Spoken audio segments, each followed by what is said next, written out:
Hey everyone, I'm Mike Simon. I'm from PC World, and I'm here at Google I/O where they just introduced the new preview of Android P, and I got a phone running it now, and I'm going to take you through the best features. It's right here. Nice. What are you going to show us first? So, there's three features that are kind of new. The first thing you'll notice when you swipe down for the notification shade, looks different. We got some rounded corners and some more definition between the quick settings and the notification panel. Quick settings are now a little bit more pronounced. There's blue when they're on, they're clear when they're off, and you can, just like before, swipe down and get a list. And what about the more edit? over here? Like the edit screen? Click the settings, you got that. Oops, sorry, that was a mistake. We'll get to that later. Where's the little this guy? Oh yeah, yes. Is there any new settings we got? Yeah, that here? looks the same. Invert colors, data saver nearby. Yeah, they look all about the same. Oh, okay. As far as the options you so can it's put up mostly there. just a visual change. It's mostly just a visual change. It's a little cleaner and a little clearer to see what's on and what's off. Yeah, that is nice. So, a couple of changes they made to this. The Do Not Disturb button. Right now it's off, so you can see all of your notifications. You turn it on and bang, they're gone. So you just don't get any notifications. Right, if you get these three buttons here, they set up to show you notifications. So if you press one of those, it sends one, but you're not going to see it until you turn that off. And there's your new, one of those is new. It says now, I'm not sure which one. So everything's still there. Everything's it's there, just you just hiding can't see it. Yeah. Okay. So it just shuts down the phone. Also a new setting, when you put your phone down, face down, it automatically turns that on, so you won't be kind of inundated with messages because they're just assuming if you put it face down, you don't want to look at your phone. Nice. So that's like just a fun little setting. I like that. So, and okay. Now, I just did that by accident, but that's another new setting, the volume.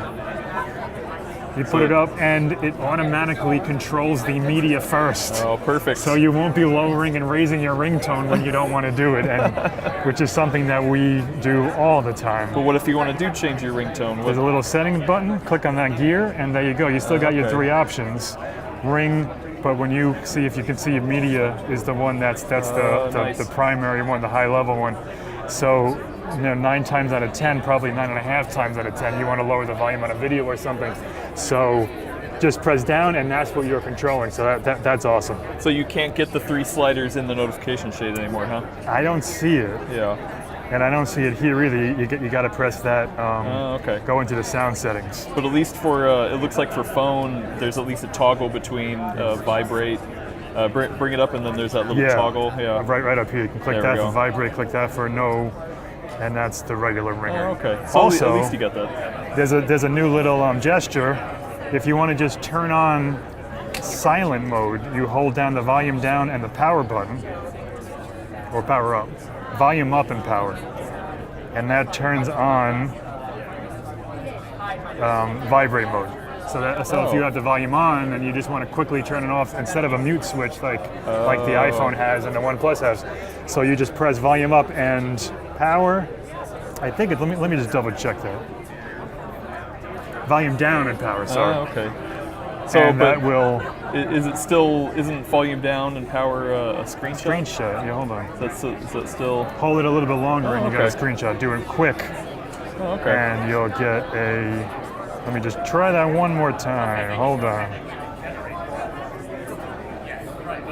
No, you're right. It is up.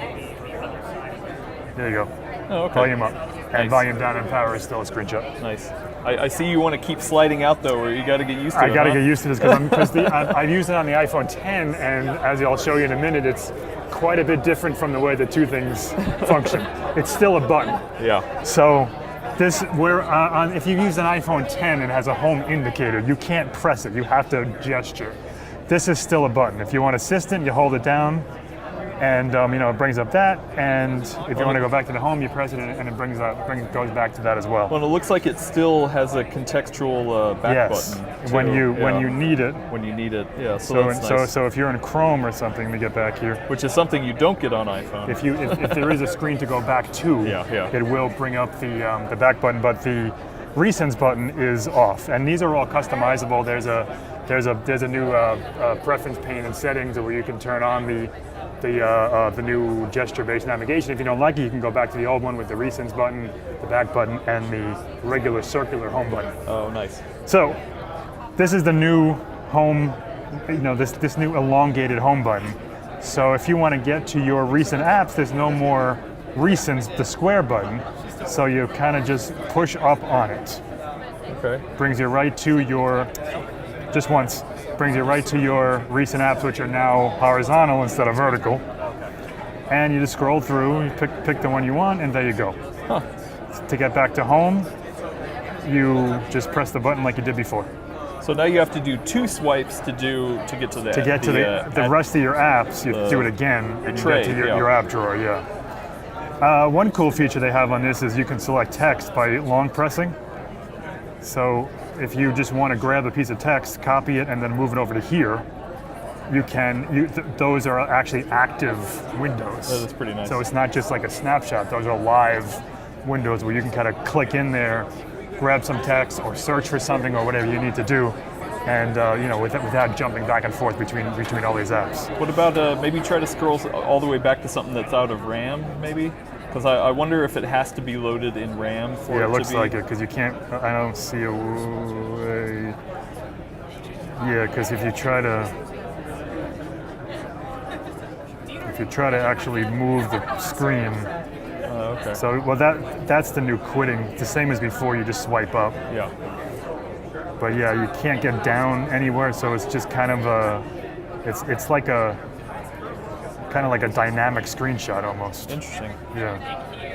So you can search and it'll bring up just bring up the Google app and search what you're looking for there. What about the quick look at the recents, the little swipey thing? Oh yeah, right. That's cool. So if you're in Chrome and you're looking at something, if you swipe, instead of swiping up, you swipe to the right and to the left, you can actually just quickly scroll through your things, and when you let go, it brings up what you're looking for. So instead of doing this, that, and scrolling, just quickly zoom into an app that you want, grab it, and go. Does it only go back the last 5? That looked like a limitation. I'm not sure. Let's see, how many are open here? Messages. So if you go 1, 2, 3. Oh, okay. It looks like it's all. No, it's all there. Oh, okay. So if you just. Interesting. So you just have to do it as if you're doing a mouse. So, like when you reach the end, you just kind of hold it there. Oh, yeah. Okay. Interesting. But it does go to all of them, and as soon as you let go, it brings you into where you were. So what do you think? You excited about these features coming? Yeah, I dig gesture navigation. I mean, on the iPhone 10, it was one of my favorite features. I never liked the physical home buttons, so gestures are something that I dig. I wish it would have come earlier because Android phones haven't had buttons for a long time. It seemed a little overdue. Very true. But I'll take it now rather than never. So yeah, it's cool. And then you're going to be doing some more in-depth looks at it later? Yeah, I'm gonna definitely take a look at it, compare it to the iPhone 10, see how things are different, what you can customize, what you can't customize. But it definitely seems like a great step in a direction that, even if it's overdue, it's the right one. Awesome. So cool. It's cool.